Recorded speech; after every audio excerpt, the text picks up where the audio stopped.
Everyone loves food, and we eat a lot of stuff without thinking twice about it.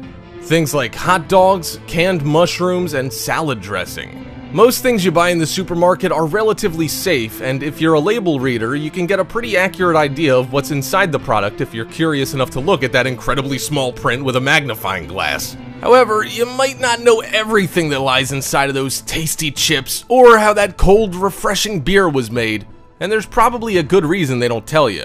With that said, check out these 5 things you'll never buy once you know what's inside. Before we begin, make sure you hit that subscribe button to get notified every day for more amazing content. With that being said, let's begin. Number 5. Salad dressing. Everyone likes salad dressing. After all, who likes to eat a salad plain? Okay, there are some people who are crazier than us. But most of us like to drown our salad in some blue cheese, ranch, or Italian dressing. But many people might not know that there's an extra added ingredient in most salad dressings that might leave you scratching your head. That ingredient is known as titanium dioxide. What is titanium dioxide? Well, it's exactly as it sounds. It's a metal that's also known to cause cancer in lab rats, and has even caused cancer in the people who handle it. Wait. There's a cancer-causing agent in my salad dressing? Well, actually, titanium dioxide is used in a lot of different products, such as sunscreen, toothpaste, and skim milk. What's it doing in there, you might ask? Titanium dioxide is actually used to whiten different foods and products, so basically you've been spreading the stuff on your skin, using it to brush your teeth, and actually eating it in different products. You know that white powder they use on tennis courts and football fields to mark the lines? That's titanium dioxide powder.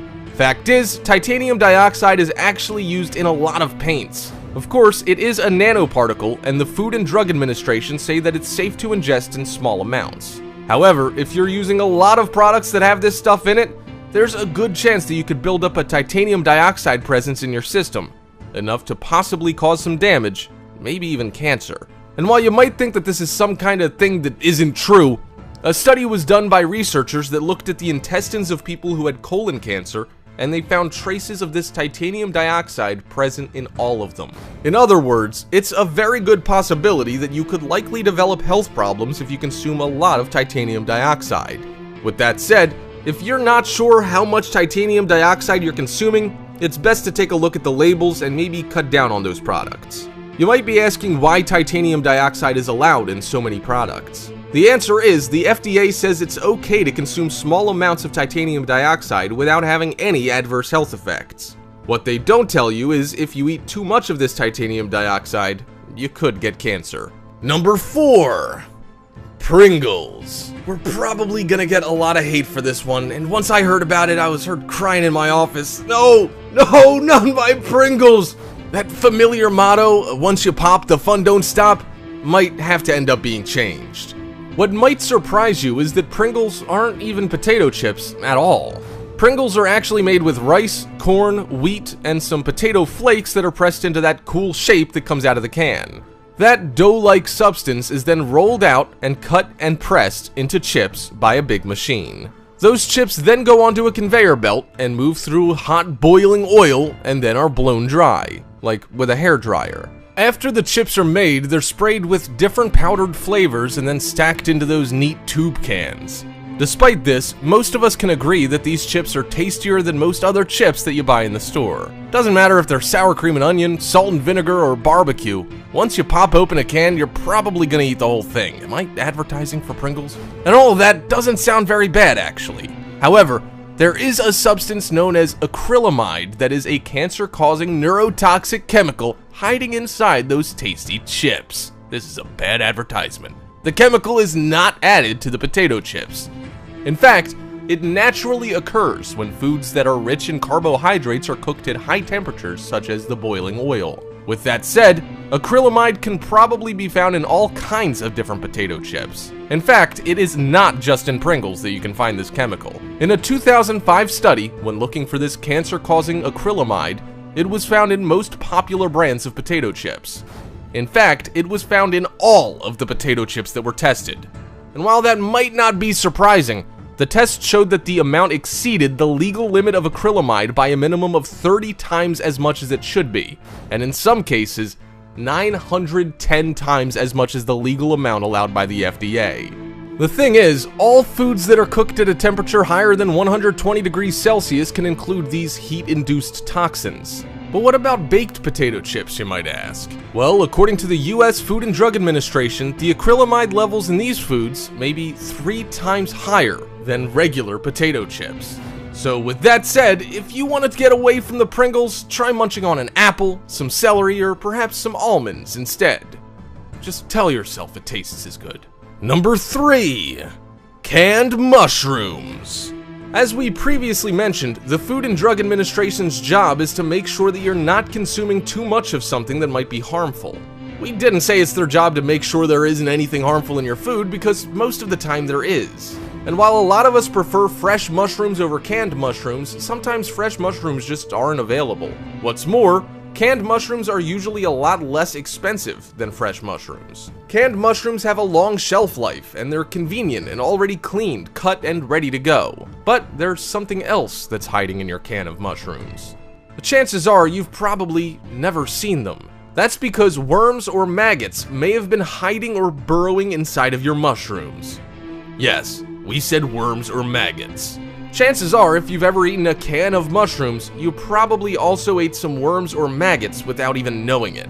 Some people might say, protein, while other people might not ever eat mushrooms again. Well, the canned varieties anyway.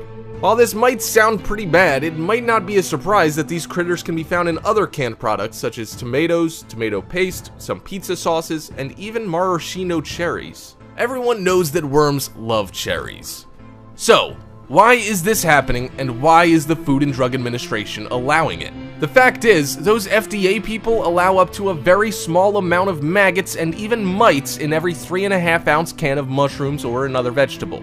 Yes, once again, the Food and Drug Administration says that it's okay to eat small amounts of things that we wouldn't normally eat. But there is some good news depending on who you ask. Maggots are actually completely edible and safe to consume. The freaky thing is that you're probably eating 1 or 2 pounds of flies, mites, and maggots each year without even knowing it. However, with that said, just because you don't know you're eating them doesn't mean that they're not the grossest bugs on the planet. So if you're not into eating these types of critters, best thing is to buy fresh. Number 2.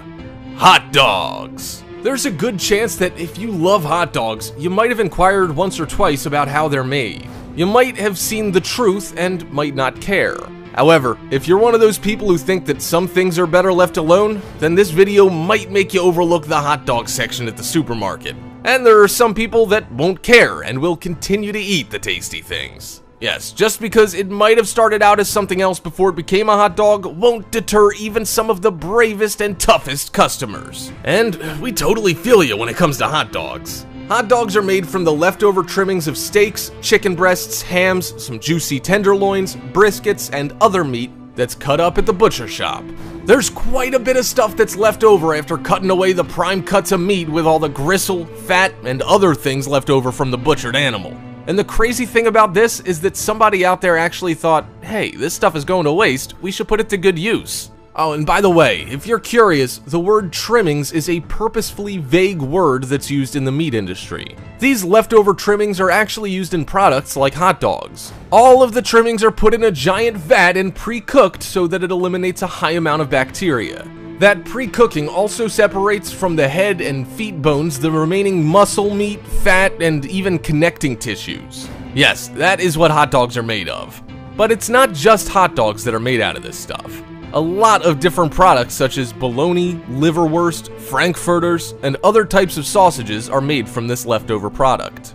The meat emulsion that takes place turns into what's probably better known as meat batter, or even the George Carlin coined term, meat cake.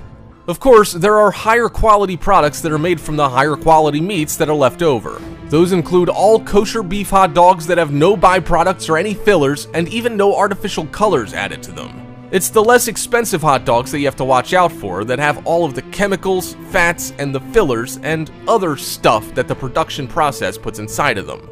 So with that said, if you're still into hot dogs after listening to all of this, spend the extra cash by buying the higher quality product. Number 1. Beer. We can hear a lot of you right now saying, "Ugh, now you've gone and done it," while many of you are probably saying, "It doesn't matter what's in my beer, I'm gonna drink it anyway."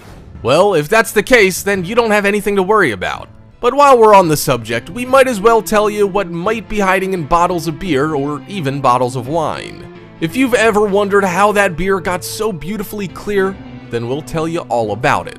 Of course, there are two different types of beers. There's our unfiltered variety, which has a cloudy look to it that everyone's familiar with, and then there's your unfiltered beer that's nice and crystal clear. The thing is, most breweries use a product called isinglass from the bladders of fish to give it that clean, pure look. And actually, most wines are refined using the same process. Isinglass is turned into a gelatin that's used in the fining process to remove all the cloudy stuff you see in unfiltered beer. While it won't hurt you, some people have asked why this has to be used in making beer instead of some modern process. In fact, Guinness was pressured into removing the product from their beer. However, there's a claim that the bottled product still uses isinglass. Some beer connoisseurs say that the process takes away a lot of flavor from the beer, and if you've ever tried unfiltered beer and like it better, now you know why. Want to avoid the product altogether? Simply order a beer unfiltered, and chances are it doesn't contain beer filtered through dead fish guts. Hope you enjoyed the video, Top 5ers. If you haven't already, check out our other channel, Americano, to enjoy even more amazing list videos. There will be a link in the description, so check it out, as well as our other cool